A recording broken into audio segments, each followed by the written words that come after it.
Well, I thought I was completely overdoing the swine flu updates. Evidently not.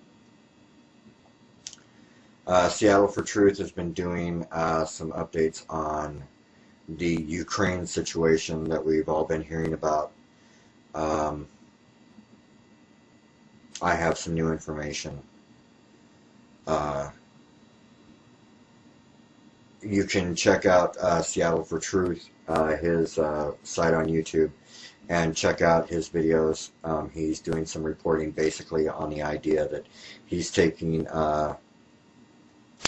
websites from the Ukraine and translating them into English, and the information that's being passed via those news websites are not what mainstream media is telling you. Um, this is not the H1N1 virus that they keep on saying it is. This is a completely different strain. People are talking about a pneumonic, and they're actually calling it a pneumonic plague. People are coming down with this, and within just a couple of days, they're in the hospital coughing up blood. Okay, this is something serious. I used to, during March and April of this year, I did a lot of swine flu updates, especially during the outbreak in Mexico City. Because of that, I decided to do some Google searching myself. And the first thing that came to mind for me, because my research had a lot of history with the Baxter Corporation, I decided to type in Baxter Labs, Ukraine.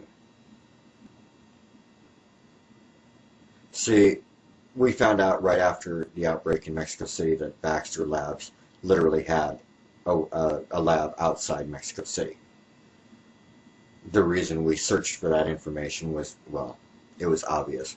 There were situations with Baxter being investigated for contaminating the yearly flu vaccine with the H5N1 virus. This was found in the Czech Republic, I believe it was, when they tested it on ferrets, and all the ferrets died, and then they found out that there was a live H5N1 virus in it.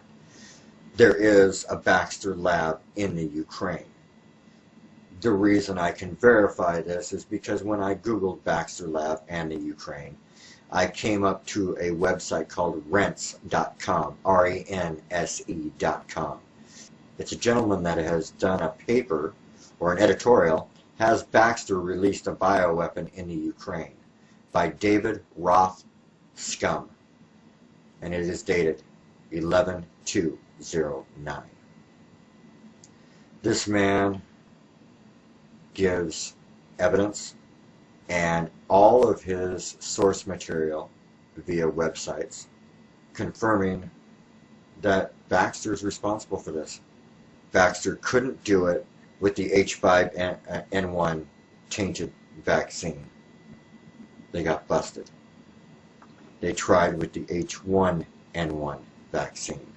It wasn't virulent enough. Now they've done this.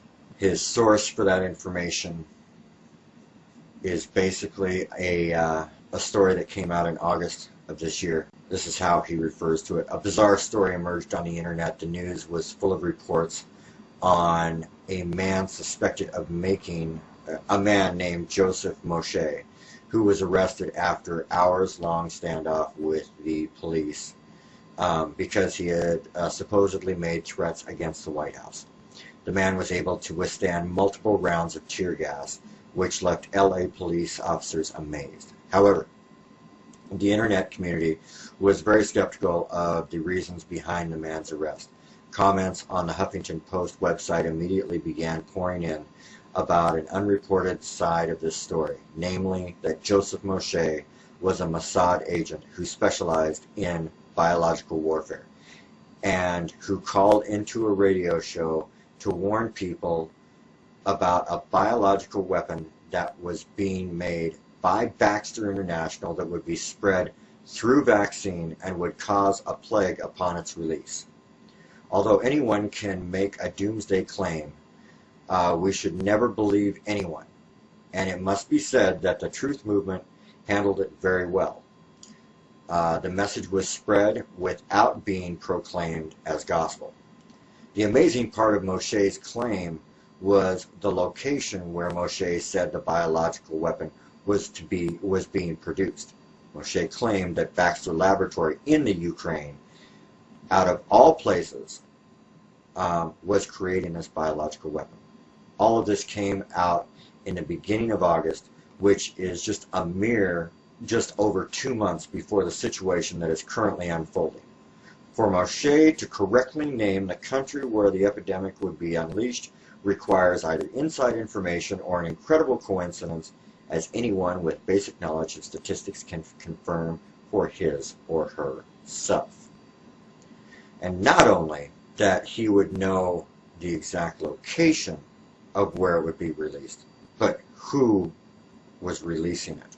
You combine that information, Baxter Laboratory, and their connection with the H1N1, with them being under investigation for tainting the normal influenza vaccine with an H5N1. What court of law wouldn't burn these bastards to the stake? He goes on to bring out some other information. Please get this viral. Anyone and everyone who is seeing this, make this go viral. This man has taken a lot of time out to do this editorial. Make sure that this information gets out. God bless. From the way this thing is looking, pray and be of the free mind.